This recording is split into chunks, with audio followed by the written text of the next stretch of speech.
Beloved, welcome back to the homestead. Well, I've got some bad news. The tiny forest that I've spent 2 years planting, many of my trees are dying. And it's primarily because I can't get enough water over here from our flood irrigation system. Today, we're going to do an emergency measure that I think may solve the problem. What you see here is all that remains from my 2 years of planting. The plastic covers you see they're protectors to keep the deer from damaging the seedlings. Now over here, look how dry the ground is. These little Doug firs and western red cedars, they're not getting water at all, and they're really getting thirsty. I've lost several of them through here. The ones that are still remaining are actually pretty strong, but they're going to need to get water soon. This culvert right here is the main headgate that supplies the water to the tiny forest, and there's so many leaks upstream that there's not enough volume getting here to flood sufficiently to get the areas on the trees on the margins. So we're going to set this headgate, start plugging those leaks, and see if we can't just put a massive flood of water down there that will saturate everything.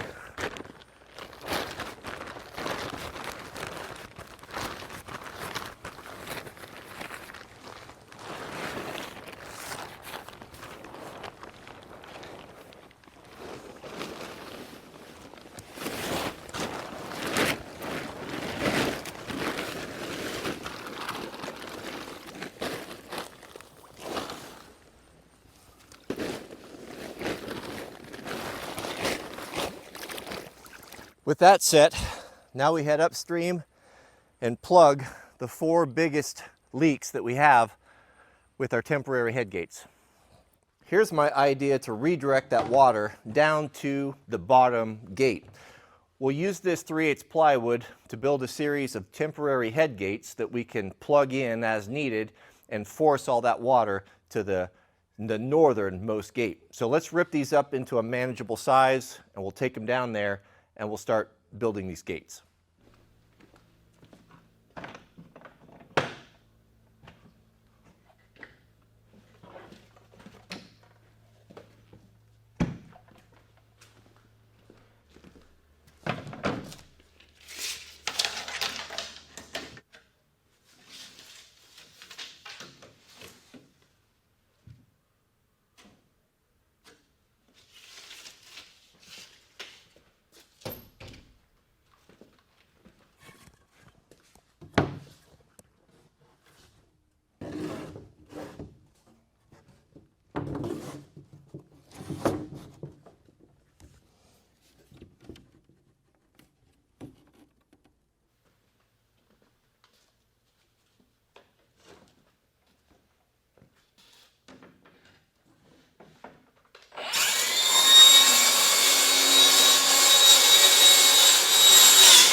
All right, gentlemen, that half sheet of plywood gives us 4 24 by 24 inch temporary gates.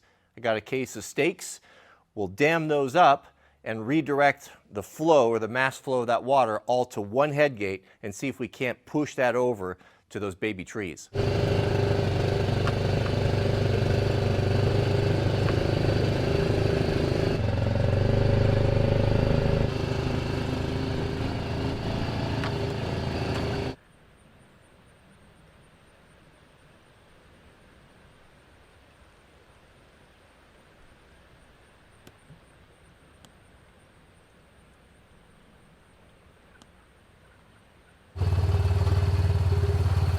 As we head upstream, it seems that we have 4 major leaks. These are headgates that are flooding out or pouring out before it gets down to the one that we just set. Let's go to the topmost and start plugging those off. The third and the highest one that's leaking is this 16-inch culvert right here. This is where we start.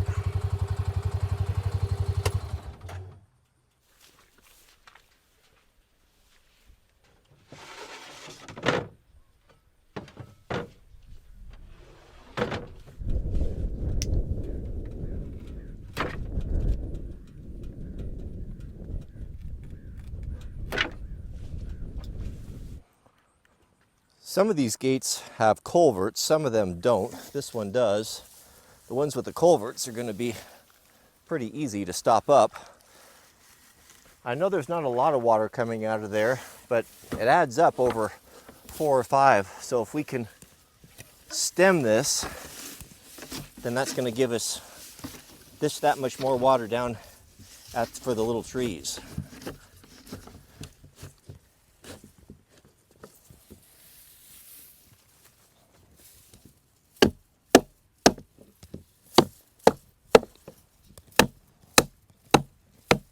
That ground is so soft, I don't think we need but maybe just one stake to kind of put a little pressure on it.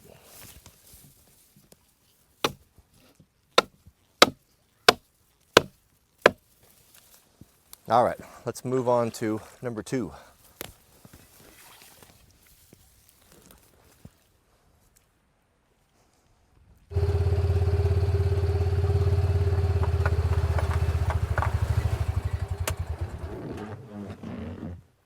Number 2 is flowing a lot of water out of here. This is also a 16-inch culvert. Just by plugging these 2 off, I think it's going to give us a lot more water down there.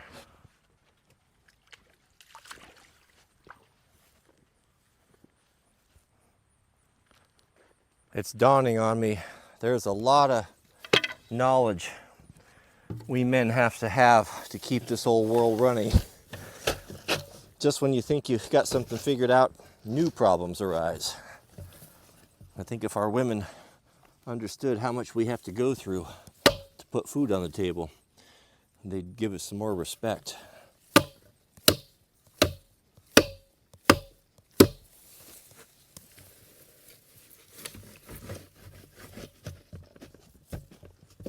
This is a temporary solution. If this works, I think what we're going to want to do is to raise these culverts up. They're just, not much, but just a couple inches too low, siphoning off water before it gets to the bottom.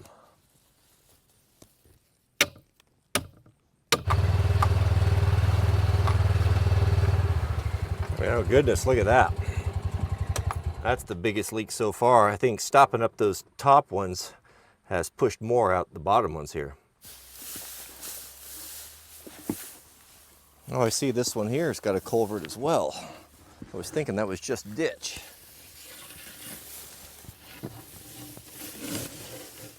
Not as big. Lots of grass in it.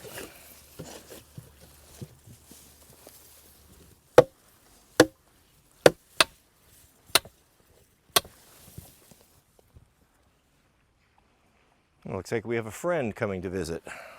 Hello, friend. Are you here for good or for evil? I don't know how confident I feel having that bull between me and this fence here. I think I'll move on. I don't know a lot about bulls, but I know they're mean, or they can be. And that one's giving me the side eye.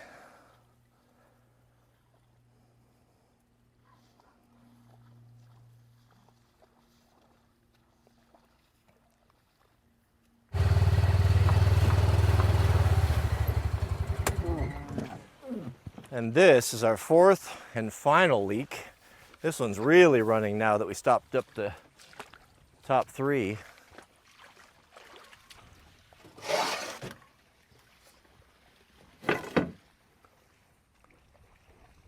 I think I left my maul up there.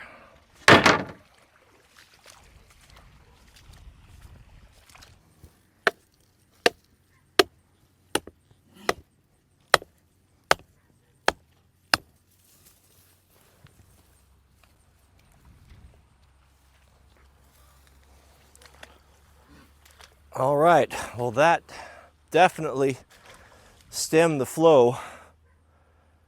It's coming through a little bit, but nothing like it was. Let's go see if we picked up any more water down at the lower headgate.